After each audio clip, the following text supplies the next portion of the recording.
என்னுடைய தங்கை அபிநயா குழந்தை பிறந்து 3 மாதம்தான் ஆகிறது. அவள் களத்திலே நிற்கிறாள். ஏன் நிற்கிறாள்? ஏன் நிற்கிறாள்? ஏன் நிற்கிறாள்? பிறந்த குழந்தை அவளுக்கு நான் சொன்னதை கொடுத்து விட்டு போக வேண்டும் என்று நிற்கிறாள்.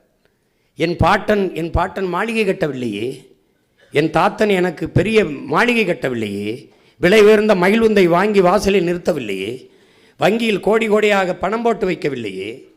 ஆனால் என்ன வைத்தான்? ஆறை ஆறாக வைத்தான், ஏரியை ஏரியாக வைத்தான், அருவியை அருவியாக வைத்தான், மலையை மலையாக வைத்தான், காட்டை காடாக வைத்தான், நிலத்தை வளத்தோடு வைத்தான், கடல் கடலாக இருந்தது.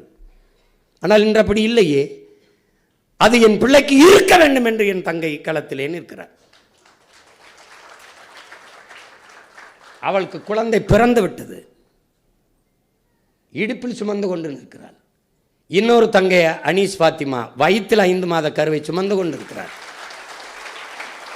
அவள் நீ ஓய்வெடுத்து இல்லைன்னு நான் களத்திலே நிற்கிறேன். ஏன்? பிறக்கும் குழந்தைக்கு இந்த இழிநிலை இல்லாது இருக்க வேண்டும் என்று களத்திலே நிற்கிறாள் அனீஸ் ஃபாத்திமா. இவர்களெல்லாம் போற்றத்தக்கவர்கள். என் ஓட்டு விவசாயிக்கு தான். நமது சின்னம் விவசாயி.